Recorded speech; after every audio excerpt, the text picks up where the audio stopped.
Swayam Prabha. Digital India. Educated India.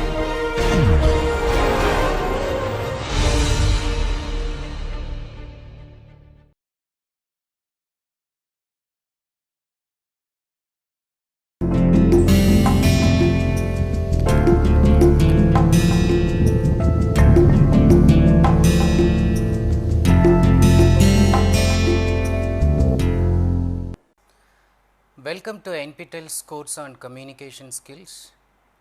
This is module number 7, lecture number 2 on group discussion.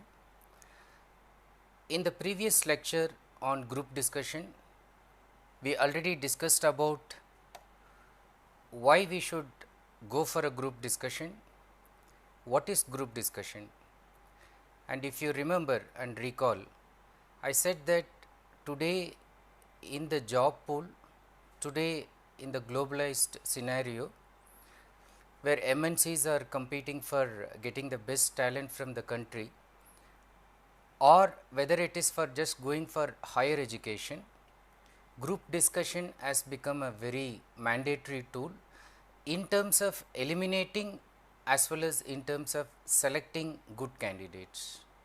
Eliminating poor candidates and selecting good candidates, group discussion is used very effectively. Now, why group discussion? It is not just to eliminate a candidate, but also to identify certain significant personality traits which are required for the organization, and it is very easy to use group discussion to identify these traits. On the top, we have leadership skills as a very basic trait, which is something that they are trying to look for. And then we also talked about what is group discussion. Now, basically I tried to emphasize the point that group discussion is not a very structured activity in the sense we can describe each and every component. Rather, it is an unstructured activity.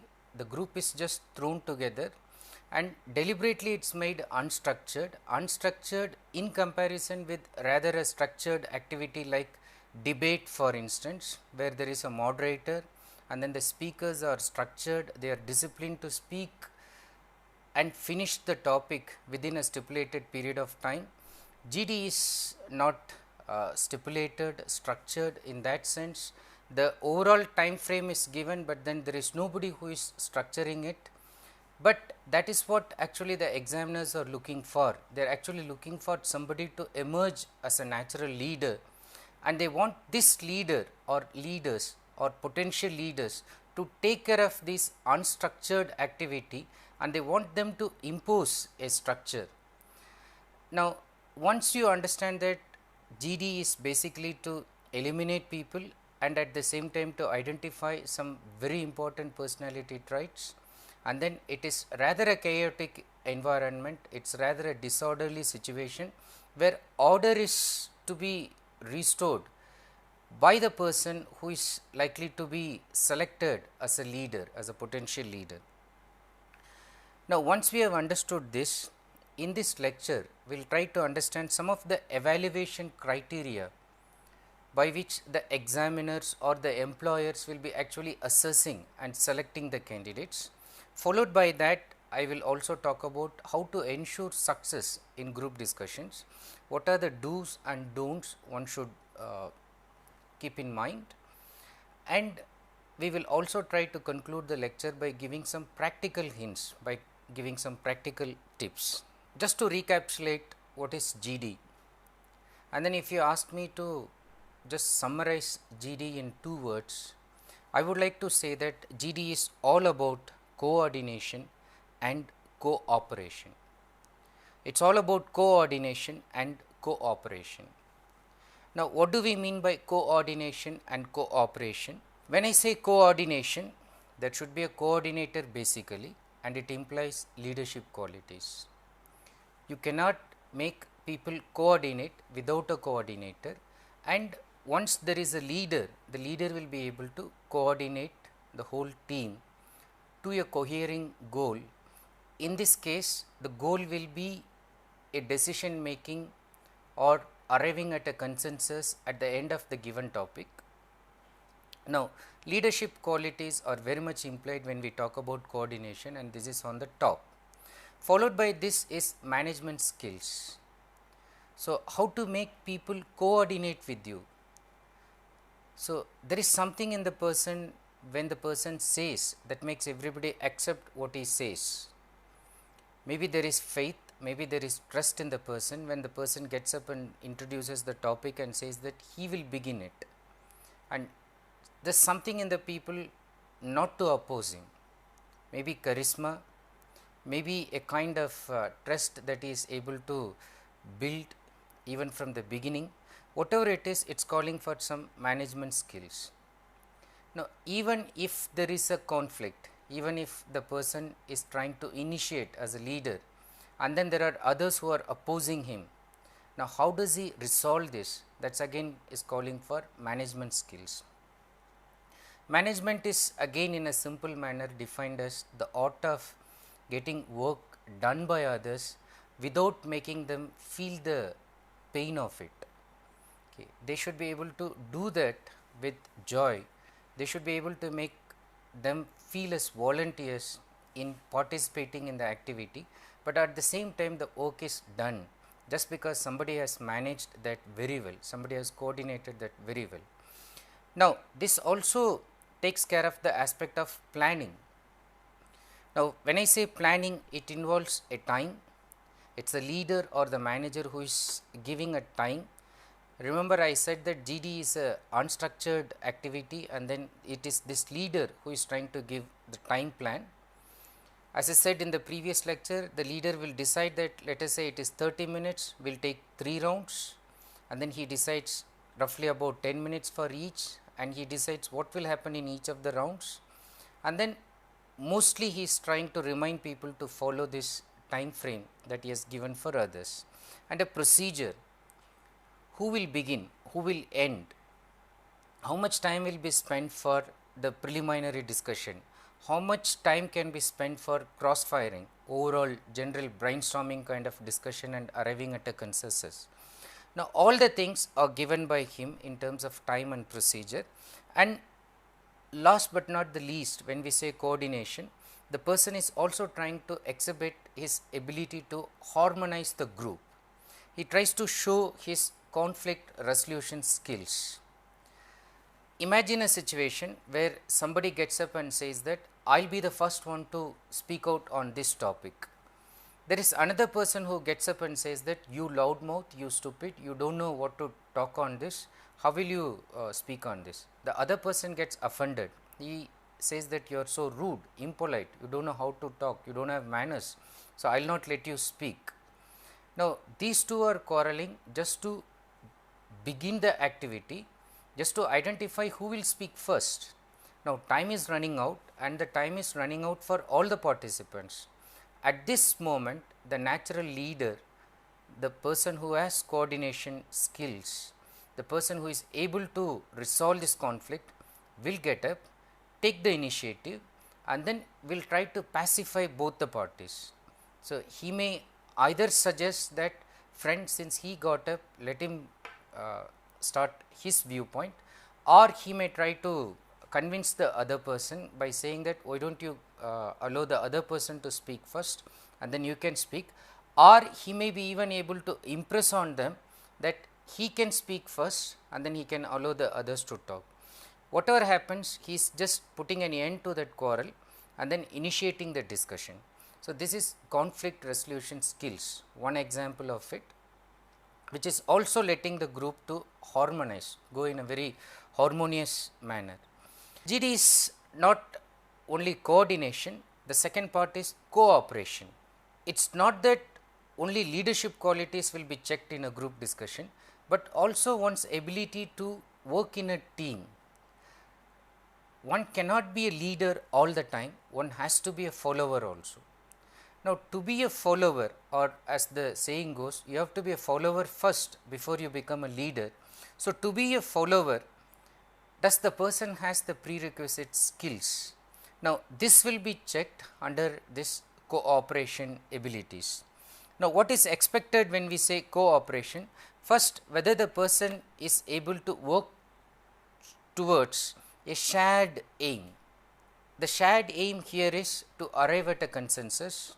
In some of the group discussion, they may even give a problem, and then they may ask the whole participants to come out with a solution within the stipulated time.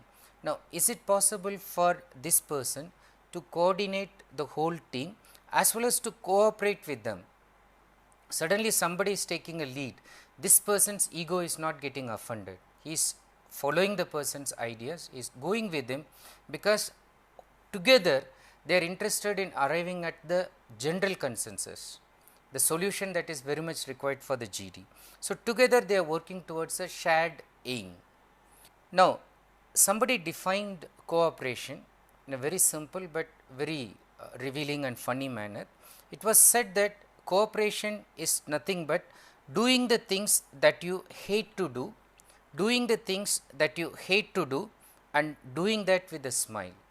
Now, what does it mean? It means you don't feel like working with somebody.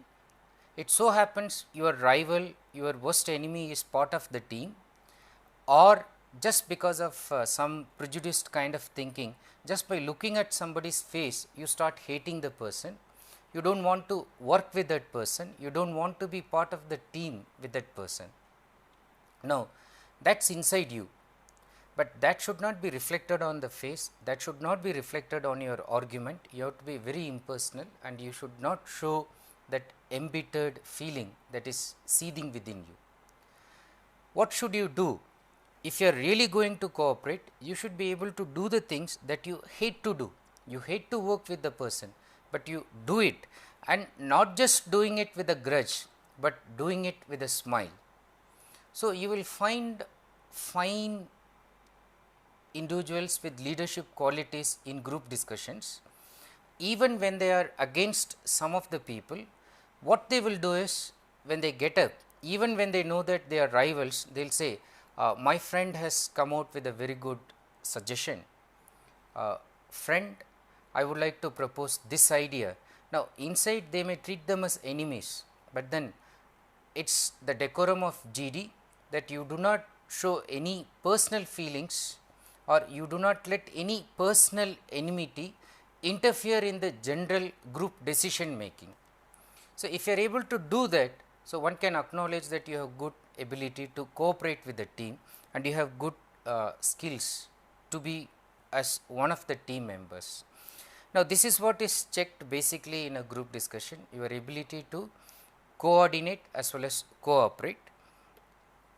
And then if you ask once again, why at all group discussions are being used apart from just selecting and eliminating candidates?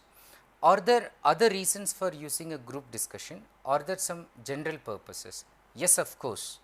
Now, generally when you use group discussion, it increases motivation and persistence in learning. Two heads are better if they are coming out with better ideas compared to a single one. Now, in organizational setups, if a single person is making a decision and that decision is likely to go wrong and cost millions for the organization, it is always worth that 2-3 people are involved in decision making. Now, apart from that, generally when a person is working alone and when a person is working in a group, the group is likely to motivate the person. Alone, the person may lack in motivation. Alone, the person may feel that, okay, I may do something else, but when he is in a group, there is this mild group pressure which is making this person not get distracted and focused on the given task. So, it increases motivation and persistence in learning. So, there are no abrupt endings, there are no stoppages in between, people persist, they continue to learn in a group. Apart from that, what about the learning outcome? Generally, it improves the learning outcomes, which means the results are good when something is done in a group. It improves learning outcomes, and because for the following reasons, the learners must articulate what they know and do not know. Now, generally when the individual is learning something on his or her own, what the individual will do is, will think of only what the person knows. But in a group situation, what happens, the individual has also to talk about what he or she does not know. So, this is interesting because the group is compelling the person to know his or her limitations also. And then apart from knowing what the person does not know, it also makes one challenge one's own assumptions. Like yesterday I gave the example in the previous lecture, I said that there may be a person who is a male chauvinist, and then he may have the assumption that women should not be emancipated at all, but all the assumptions are getting challenged in the group discussion, and if he is very adaptable, if he has flexible ideas, he will actually change his opinion. So, that challenging of one's own assumptions will happen only in group interaction. Apart from that, it also helps one connect and consolidate ideas. Now, there are like-minded peoples and then people who disagree with one's ideas. So, it is easy for a person to connect, relate, and then it is also easy for the person to consolidate his or her ideas based on other views that are coming in the group. Now, overall it also enhances communication skills. It is only when a person tries to communicate an idea, the person knows how effective the person is able to communicate that, especially in a group. Let us say there are 10 people and he is one of the 10, he is getting up and trying to communicate an idea. In the group there are remaining 9 persons. Have all the 9 persons understood what he is trying to tell, or is it possible for only 2 or 3 persons because he is using a language that is understandable by only 2-3, or he is very chaotic, very vague, it is not clear for others. Now, what happens in a group discussion? Once the person gets used to group discussion, the person automatically tries to hone his communication skills. He realizes that okay, alone individually when I am reflecting on something, I am able to understand what I am trying to tell, but the way I am trying to put it across, people are not able to understand me. So, what should I do? So, probably I should use a simple language, probably I should give them some connecting points, probably I should use a thread kind of connective link so that they are able to understand what I am trying to put forward. So, he tries to enhance his own communication skills while in the group situation, and most important, more likely a person is to change one's values also. What do I mean by this? Like the previous example I gave, somebody who hates womankind is able to change the value, realizes that okay, women are really playing very significant roles in the country and they are to be respected for certain aspects of the social setup, and then his value is changed. After the GD and before the GD, the person before the GD was different and the person after the GD is going with some value imbibed in his mind, and because of that the person's behavior is changing after this. Now, once you understood that GD has also some basic purpose apart from just selecting or eliminating a candidate for job situation, let us try to know what are the basic components of a GD and how do these components are helpful in evaluating the candidate actually for a GD. What are the 4 basic components? The 4 basic components, first on the top we have leadership, then knowledge, communication skills and personality manifestation. Now, when I say leadership, I mean so many leadership traits, but on the top I would put initiative, one's ability to start a discussion, motivate others along with that, decision making, because if the leader is indecisive then there will be problem. So, decision making, planning. So, the leader should be able to plan, should be able to execute the plan. The leader should also show that the leader has a vision for the whole team as a goal which is cohering with the vision, and the leader is able to take the whole team according to the vision that the leader has got in his mind. Followed by this is knowledge.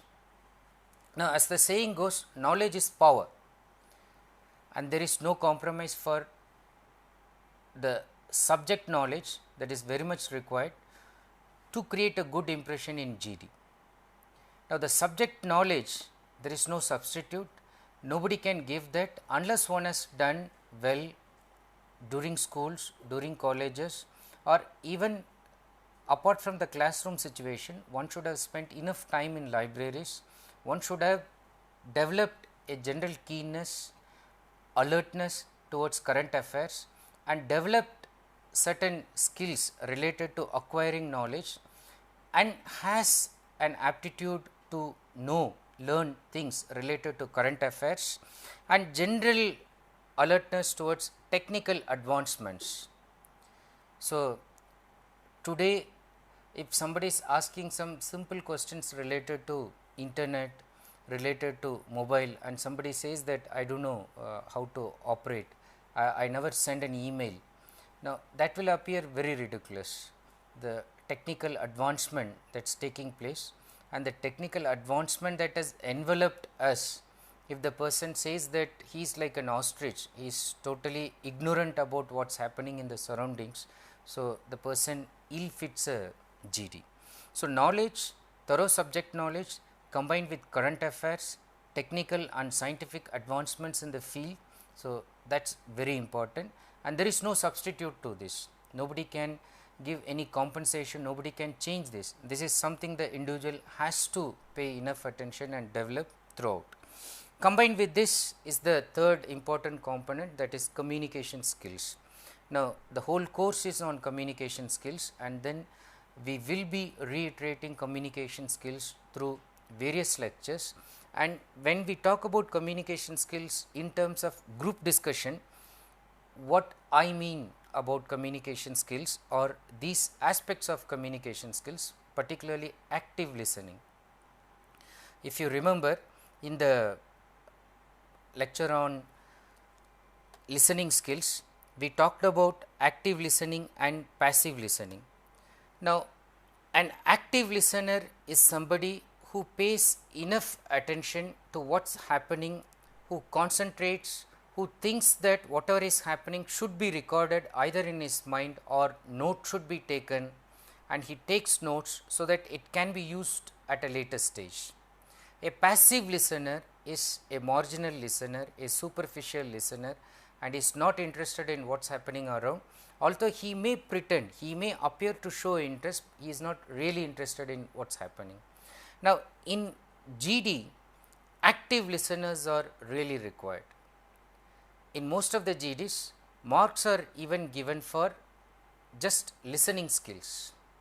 Now, when we say listening skills, they are just given even for a person who has not spoken much, but then who is showing keen alertness just by listening. One can understand whether the person is a good listener or not by the powerful interruptions, by just meaningful additions to some of the thoughts, or even just by agreeing to somebody's views. One can understand that the person is able to follow what is happening. So, active listening is what we keep on the top when we talk about communication skills with relation to GD. Followed by this is fluency. Now, again misconceptions related to fluency should be cleared.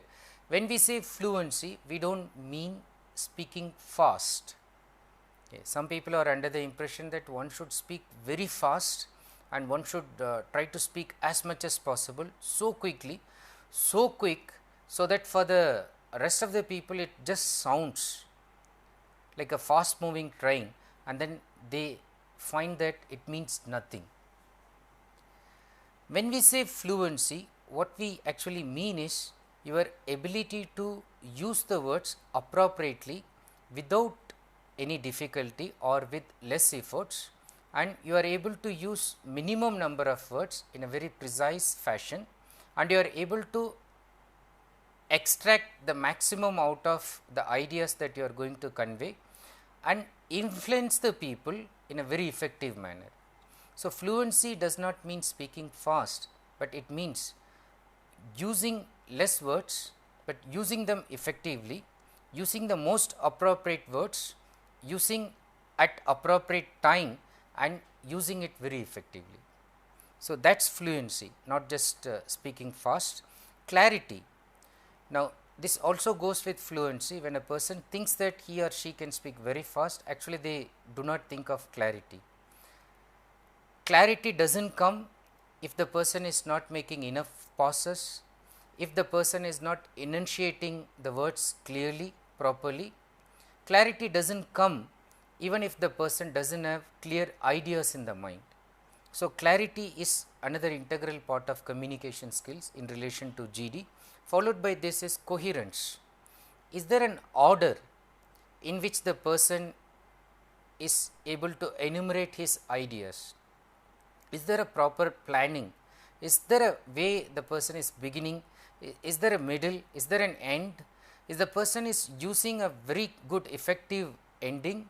Has the person planned that in his mind already? A good beginning, a very effective middle, followed by a very impact oriented ending. Is it possible for the person to do all these things in the mind and then avoiding any kind of distractions? So, that calls for coherence. The person is speaking only those aspects of the elements which are really relevant for the topic, is not getting distracted. Diction followed by this. What do I mean by diction? Simply speaking, it is the right word in the right place, and I would also say at the most appropriate time if one is able to use it. So, it again adds to the effectiveness of the person's communication ability. Enunciation, it implies phonetic ability, pronunciation, accent, modulation of tone. So, there are some words one needs to emphasize and speak with lot of importance, and there are some words one need not give lot of emphasis, where one can slightly reduce one's volume, tone, and then tonal variation, so that the audience does not feel any monotony in the person's expression. And overall effectiveness. Does the audience feel that when this person is speaking, I am able to understand the ideas clearly, and not only I am able to understand the ideas very clearly, but also I feel that it is quite effective, whatever the person is telling, I feel it is very important, very significant. But whereas somebody else is telling to me, I am not able to understand what the person says, however simple the words are used by the person, and I do not feel that those ideas are very significant.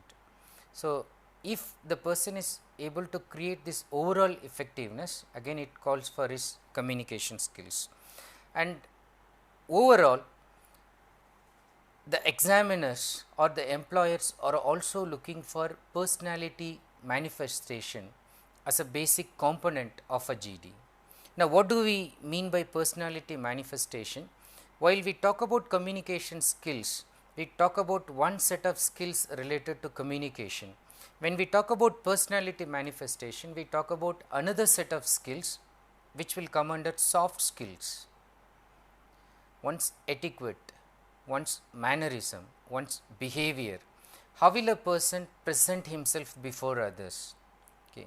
Even it includes the body language, the way the person has dressed, the way the person has even chosen the color, the way the person is using a particular kind of perfume, the accessories which are used by the person, the choice that the person is making, and overall how the person is grooming himself, how the person is conducting himself in public. So, that will come for personality manifestation with added traits such as the overall positive outlook. Neither in interview nor in GD, the employers or the examiners would be interested in a person with negative outlook. It is very important to show that the person has a positive outlook, and this is something that they see as a personality manifestation. And overall looking for pleasing mannerism. Is there some kind of negative mannerism, something that should be avoided? So, the person should definitely avoid. Overall, personality manifestation is trying to project a personality that is strong, powerful, positive, effective, meaningful, fruitful, and interaction with this personality, the rest of the people should feel they will be able to achieve their own goals with the help of this person.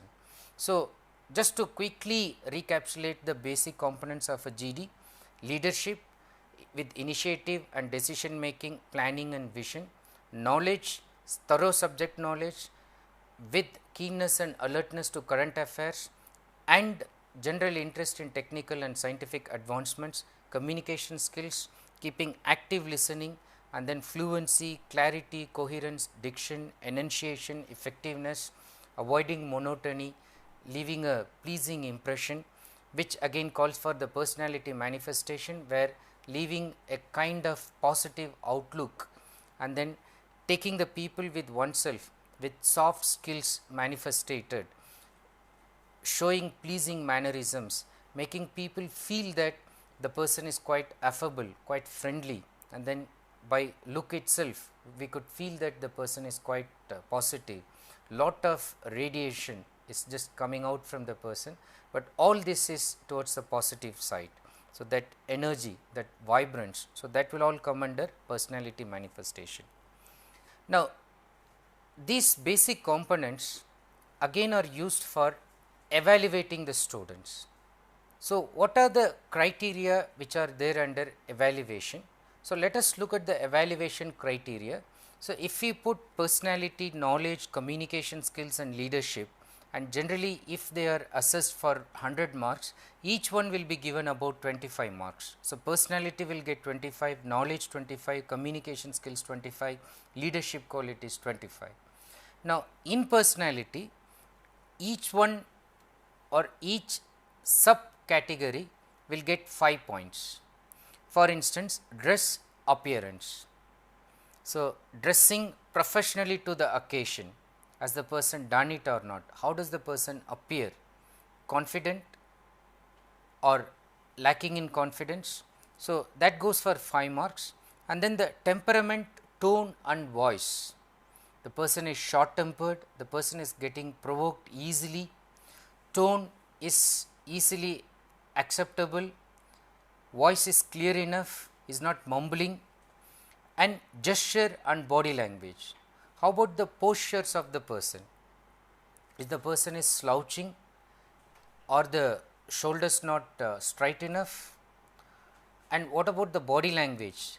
Is he somewhat looking withdrawn? Is the person not interested in participating in the discussion? The body language, the words are conveying something that the person is really interested in the discussion, but the body language is defying what the person is trying to convey.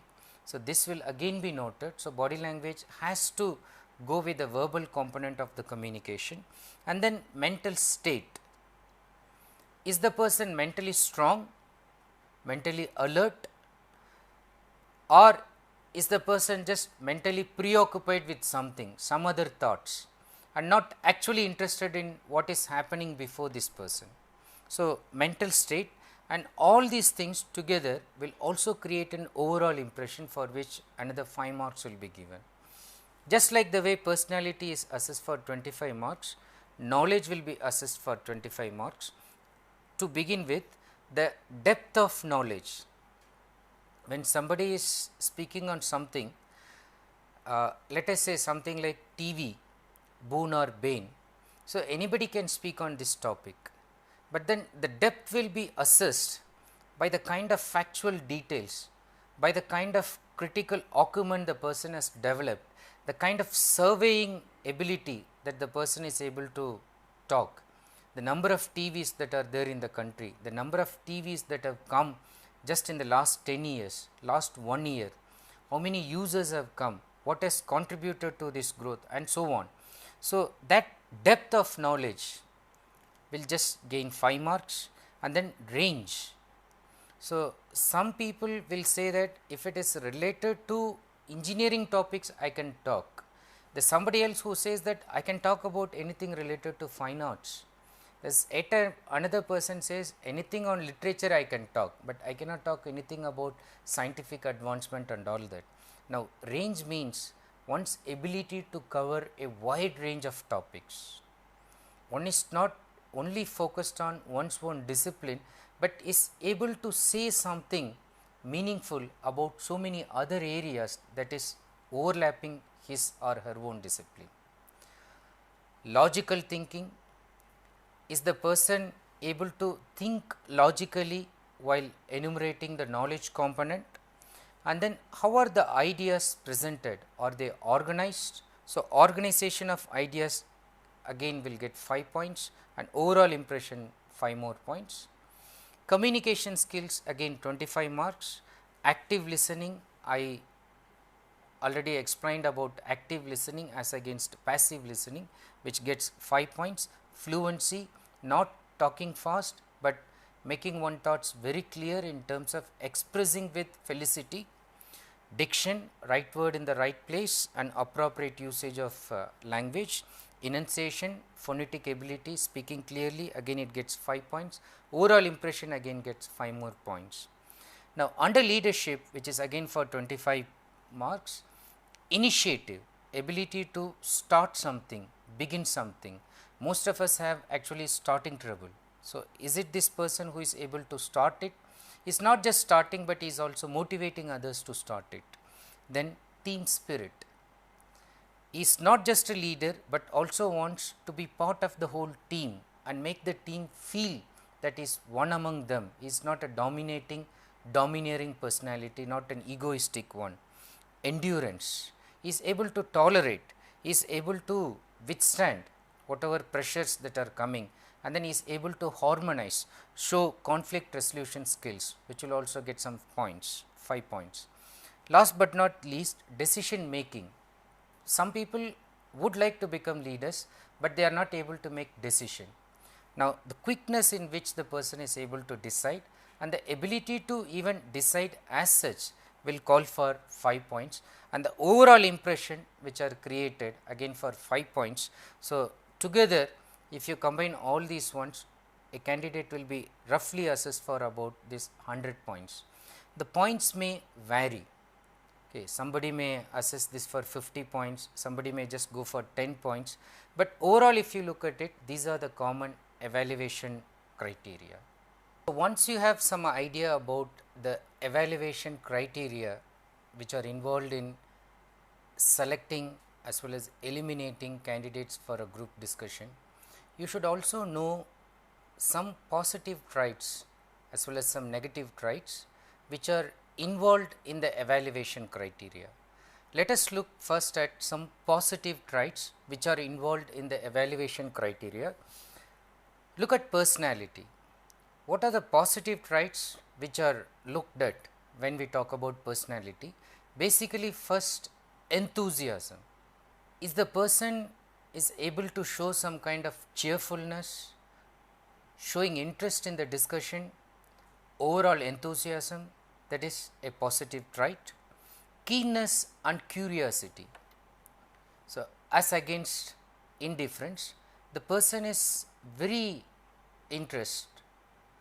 much interested in knowing what other people are telling and not only in displaying his own knowledge. Participation. Instead of not sitting and observing what is happening, the person is participating, the person is contributing, the person is speaking, the person is expressing, the person is arguing, disagreeing, agreeing, and so on. And cheerfulness, just combined with enthusiasm, overall cheerfulness and overall smartness. The smartness can come because of communication skills, because of dressing, because of the overall personality manifestation, but generally in any manner smartness is something that is appreciated. In terms of knowledge, depth of knowledge is very much expected, thoroughness is also expected along with depth, the range, the wider ability to get access to various aspects of knowledge. So, that is range, followed by analytical ability combined with logical thinking, that is a personal good trait in terms of knowledge. Organization of ideas. So, is it a scattered brain, or it's a brain that's able to organize the ideas and pick out the most relevant and the most important detail and put it very effectively. So, organization of ideas, knowing what to be presented at the beginning, what should come in the middle, and how some ideas should end. Followed by that, coordination of thoughts. So, this also refers to coordinating one's ideas. One thought has been expressed at the beginning, and then suddenly another thought is coming. It appears to be randomly different, but is it possible for the person to link it? The new radical idea is good, sometimes even better than what is expressed, but then if you have that ability to coordinate these ideas, you will be able to create a feeling that your knowledge is quite range, it is wide, and you are able to create a very effective impression. Under communication skills, clarity is seen as a positive trait, felicity of expression. Now, no shortcut methods can be used here. When I say felicity of expression, sometimes people see that even as a gift. Somebody has a kind of alacrity and openness towards new words, towards using words in a very poetic manner, in a subtle manner, in a nuanced style, that does not come to everybody. And then how did this person develop? Maybe by intense reading, maybe by excessive exposure to people who are able to use words properly, listening to public speeches, experiencing oneself either by attending GDs or by even watching so many GDs, the person has developed a felicity of expression. This is not just diction, but also to use words in a very beautiful manner. So, sometimes you listen to these people just for the way they are using the words. Okay, you fall in love with the way these people are using words. Categorical conclusion. An idea has been expressed, but there is no logical connection. But if the person is able to conclude it categorically, which means point A follows the general proposition that I gave, and point B is the one that is logically following A. So, when this is done, I am giving example as point C, D and E. Point F is again reiterating what I said in point A, and then after that I am just concluding. Now, categorical conclusion. So, one following the other and sort of incrementally going in terms of emphasis, and then finally concluding with an effect. Followed by this, coherence of ideas, general coherence. Instead of scattering the thoughts, one is able to present it in a coherent manner, and overall effectiveness in terms of communication skills. In leadership, again and again I am saying that initiative is something that is seen as a very positive trait, because many people do not take initiative. Team spirit. Although one is an individual, when one is in a team, the person should be able to show some team spirit. Flexibility, ability to change according to the situation as and when needed. Conflict resolution skills, ability to solve some problem instead of being part of the problem. And decision making, many people are wavering in thoughts, they are not able to decide. So, decision making and overall patience, tolerance, even towards ideas which appear to be very nonsensical and stupid. If the person is able to be patient and remain tolerant, that is also part of leadership qualities.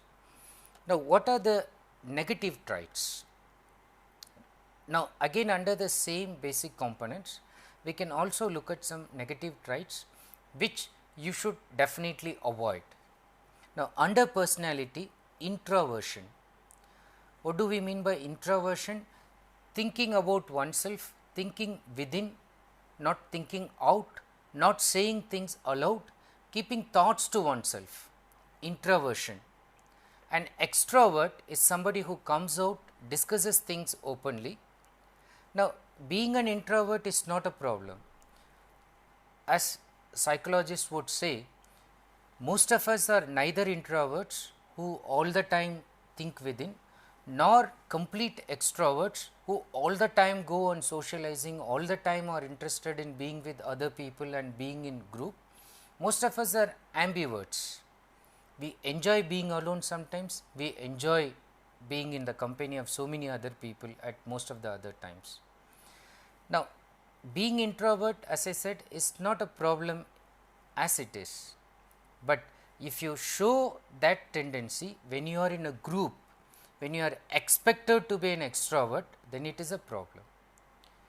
So, your introversial qualities are good if you are writing a poem, if you are reflecting on an idea, if you are writing an article, if you are alone, if you are reading something and reflecting, or you are watching a TV program and then reflecting on the ideas, absolutely fine. But when you are in a group, your extroversial skills are expected. So, there you should not show introversion. Combined with that, the other negative trait is, since you are thinking introvertedly, since you are thinking within, you also tend to become sluggish in your thought. You also tend to speak slowly. You are not able to maintain a pace because first of all you are not interested in expressing your ideas, you want to keep the thoughts with yourself. Secondly, even when you express, you are not expressing with the required pace, you are quite slow. So, that should be avoided. Now, generally this may happen for another personality negative trait, it may happen because of the person is lacking in confidence, the person is diffident. The person may have some kind of negative thinking already. The person may think that, oh, somebody is from English medium, that person's English is very good. Oh, that girl is appearing to be from a metropolitan city. So, I am from a village, I am from Hindi medium. So, my mother tongue is not English, and then I have not read about this topic. So, so many misapprehensions and so many thinking that's already reduced the confidence of the person. So, lacking in confidence, it's again a negative quality. Apprehensive, apprehension is what? Thinking that somebody is already having a kind of upper hand and the person is already has accepted defeat and is thinking that somebody may attack, somebody may again catch this person unaware, thinking that the worst may happen and behaving in a manner that the worst is going to happen. So, I should be always on the alert. Apprehensive, always afraid of something bad to happen, and this will give also tenseness, anxiety. So, the person will be very tense, the person will not be relaxed in the group discussion, since the person is apprehensive of somebody attacking him or somebody putting him to shame. So, the person has that kind of fear, that kind of anxiety. So, that is again making the person keep to himself, and it also gives tenseness. Another negative trait which should be avoided at any cost in terms of personality manifestation is impoliteness combined by rudeness of behavior. In a group discussion, in any formal communication situation, the expected behavior should be polite. The words used should be parliamentary usage words only. What does it mean? There are certain words which could be accepted in the formal language communicative level, but there are certain words which are slang, which are colloquial, which are abusive words which cannot be used in a situation which is treated to be formal. Now, how do you identify that some words are treated to be abusive? Good dictionaries like the Oxford Advanced Learners Dictionary, if you look at a particular word, it has a particular symbol to show you that it is an abusive word. So, which means do not use this in a formal context. There are dictionaries which will also tell you this is in formal usage, this is in informal usage. So, generally avoid informal language, generally avoid slang, colloquial use, and try to be formal, not so formal that you look to be very serious and monotonous, but just formal suiting the occasion. So, this is against being impolite and rude. Be polite, be pleasing. Other negative traits are combined with apathy. Apathy is no interest at all, indifference, showing that I am not interested in this topic. Then why did you come there first of all? So, I just want to sit there and see what is happening. So, apathy and unresponsiveness. So, just because the person is not interested, he is not responding. Even if somebody is asking, so what do you think about this? The other person says, no, never mind, just pass the mic. Now, unresponsiveness or irresponsible behavior, not taking any responsibility. Would you like to speak first in the next turn? The person says, no, no, you can speak first. So, not owning that responsibility, not utilizing that chance, and overall indicating a sense of boredom, as if life is not worth living, this GD itself is useless. So, why am I here? And then I am not interested in any of these activities. Then under knowledge, what are the negative traits? Now, lack of subject knowledge. I keep telling this that there is no substitute for a thorough subject knowledge, and nobody can compensate it in any manner possible. Now, if somebody is ignorant, it is better not to show that ignorance and use some positive traits like openness of mind and get ideas from others and try to respond. Now, ignorance, for example, a topic like euthanasia. Now, instead of immediately jumping into the conclusion, if the person does not know what the word means, thinking that euthanasia is sounding something like Europe and Asia, it may be a trade link or some kind of political link between Europe and Asia, and then the person starts talking about this. The people who are knowledgeable will start laughing at him, because they know very well that euthanasia is referring to mercy killing or intentional killing because of some kind of disease or a situation that is demanding that the person should be killed. So, how ignorance can cause damage to one's reputation. So, one has to be very careful. So, the best part is avoid being ignorant.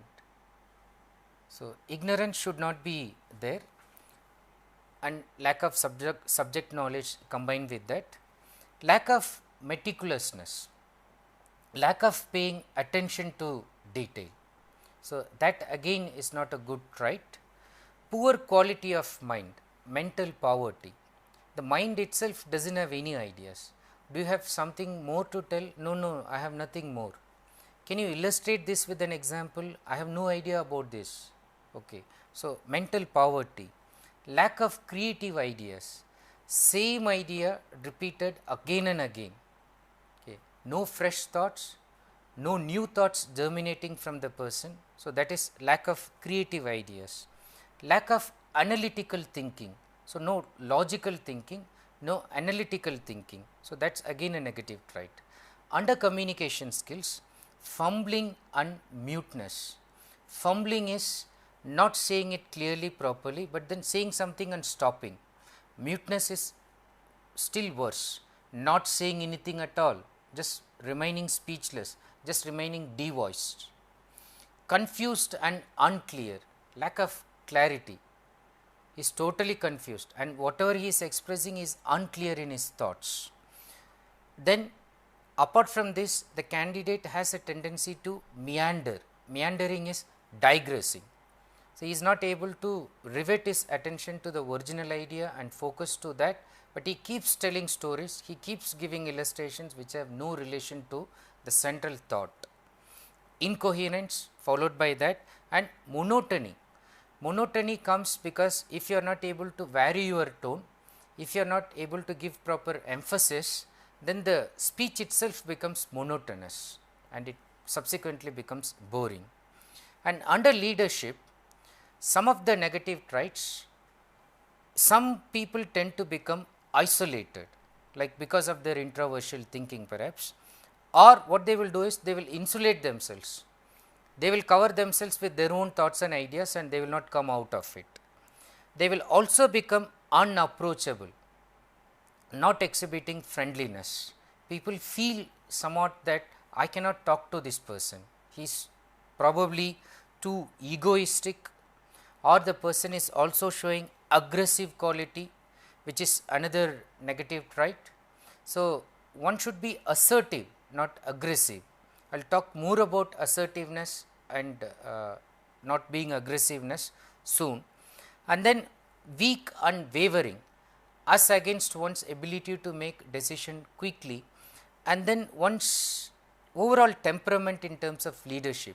Some leaders are very patient and tolerant, some people are impatient, short tempered, that is again treated as a negative trait. Now, having understood these positive traits and negative traits, now let us look at some of the success formula, like what will make one get through in GDs successfully. So much so about the positive and negative traits, which are quite relevant under the basic components which are used for evaluation criteria in a group discussion. Now, with this I am concluding this lecture, and in the next lecture I will try to give you some useful expressions. If you really want to use some positive expressions and then avoid some negative expressions, what are the starters which you can use? Okay, you can even memorize them and then use it. Apart from that, what will be some formula for ensuring success in a GD? This is also something we will be discussing in the following lecture. So, that will be the third lecture, which is on group discussion. So, till we go for the third lecture, I will take leave of you. I will say bye and thank you so much for paying attention to this lecture. Thank you.